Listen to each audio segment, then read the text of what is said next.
It's about 18 months since the children of Israel left Egypt.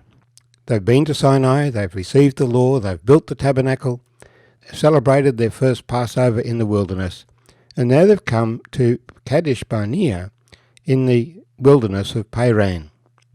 They wanted to know what lay ahead, and so the Lord told Moses to send 12 spies, one from each of the tribes, to spend 40 days examining the land. And they brought back some wonderful produce. But 10 of those spies were intimidated when they saw the large villages, walled cities, and the giants, in particular, the giants at Hebron. And so they gave a bad report. While 2 of them, Caleb and Joshua, said, "We are well able to do it."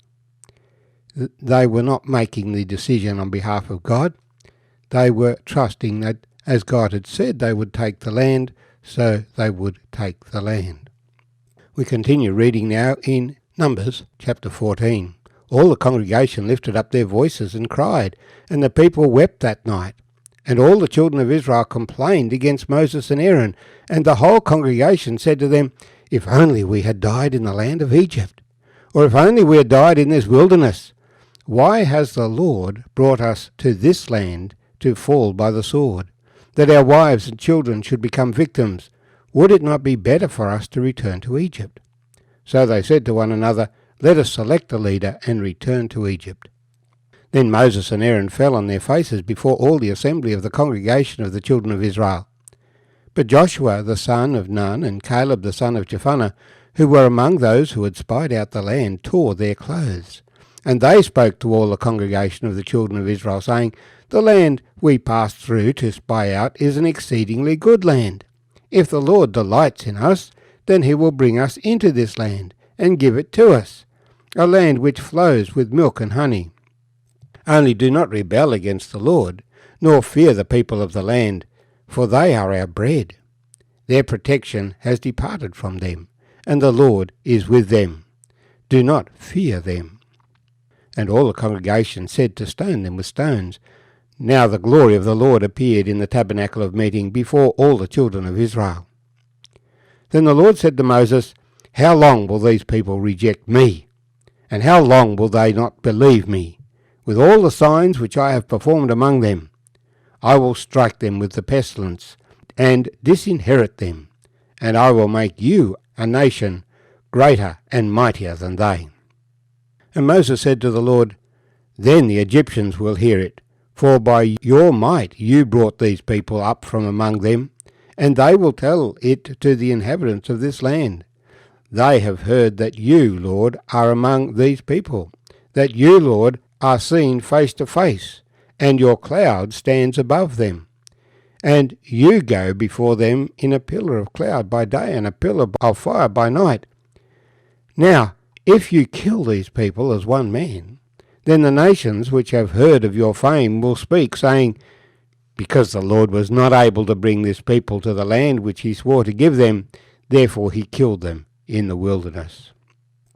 And now I pray, let the power of my Lord be great, just as you have spoken, saying, 'The Lord is long-suffering and abundant in mercy, forgiving iniquity and transgression.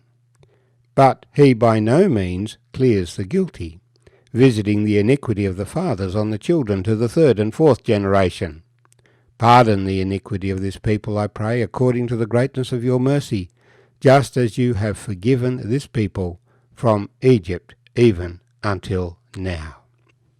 Then the Lord said, 'I have pardoned according to your word, but truly as I live, all the earth shall be filled with the glory of the Lord. Because all these men who have seen my glory and the signs which I did in Egypt and in the wilderness, and have put me to the test now these 10 times, and have not heeded my voice, they certainly shall not see the land of which I swore to their fathers, nor shall any of these who rejected me see it.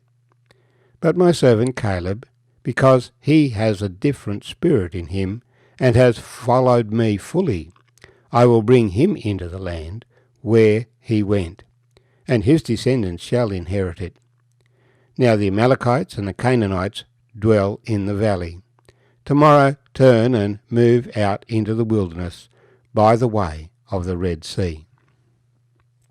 And the Lord spoke to Moses and Aaron, saying, How long shall I bear with this evil congregation who complain against me? I have heard the complaints which the children of Israel make against me. Say to them, As I live, says the Lord, just as you have spoken in my hearing, so I will do to you. The carcasses of you who have complained against me shall fall in this wilderness. All of you who were numbered, according to the entire number, from 20 years old and above, except for Caleb the son of Jephunneh and Joshua the son of Nun. You shall by no means enter the land which I swore I would make you dwell in. But your little ones, whom you said would be victims, I will bring in, and they shall know the land which you have despised. But as for you, your carcasses shall fall in this wilderness, and your sons shall be shepherds in the wilderness 40 years, and bear the brunt of your infidelity, until your carcasses are consumed in the wilderness. According to the number of the days in which you spied out the land, 40 days. For each day you shall bear your guilt 1 year, namely 40 years, and you shall know my rejection. I, the Lord, have spoken this. I will surely do so to all this evil congregation who are gathered together against me. In this wilderness they shall be consumed, and there they shall die. Now the men whom Moses spent to spy out the land, who returned and made all the congregation complain against him by bringing a bad report of the land, those evil men who brought the evil report about the land died in the plague before the Lord. But Joshua the son of Nun and Caleb the son of Jephunneh remained alive of the men who went to spy out the land. Then Moses told these words to all the children of Israel, and the people mourned greatly. And they rose early in the morning and went up to the top of the mountain, saying, Here we are, and we will go up to the place which the Lord has promised, for we have sinned.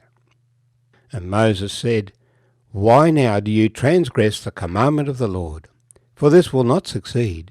Do not go up, lest you be defeated by your enemies, for the Lord is not among you. For the Amalekites and the Canaanites are there before you, and you shall fall by the sword, because you have turned away from the Lord. The Lord will not be with you. But they presumed to go up to the mountain top. Nevertheless, neither the ark of the covenant of the Lord nor Moses departed from the camp. Then the Amalekites and the Canaanites who dwelt in that mountain came down and attacked them, and drove them back as far as Hormah. And may the Lord bless these words to us this morning. So we see the consequences of the bad report. Those men who were entrusted with giving an honest report of the land, but came back intimidated by the land when they saw the giants. Their lack of faith was very quickly transferred to the congregation as a whole. And that congregation sought to turn back to Egypt. What foolishness was that? And to kill the Lord's servants. What foolishness was that? The Lord interposed by bringing his glory to shine over the tabernacle, and so blocked their action against Caleb and Joshua. And the Lord's response was, well, let me just wipe them out and we'll start again. But Moses pleaded for these people, saying, if you do that, then the Egyptians will interpret it that you are not able to deliver them. You have declared your character one of mercy, of forgiveness, of patience, as well as of judgment. So pardon them once again. And so instead the Lord promised that their children would go into the land. But those who were soldiers that day, who had spoken against the Lord and had not trusted him, they would all die in the wilderness over the next 40 years. When the people heard this judgment, they thought they could just go into the land now. But the Lord was not with them, and they were driven back. But God made a promise that day to Joshua and to Caleb. They would go into the land, and all the young people under 20 would go into the land in 40 years' time. And so we see again the truth. It is better to trust the Lord rather than our own understanding.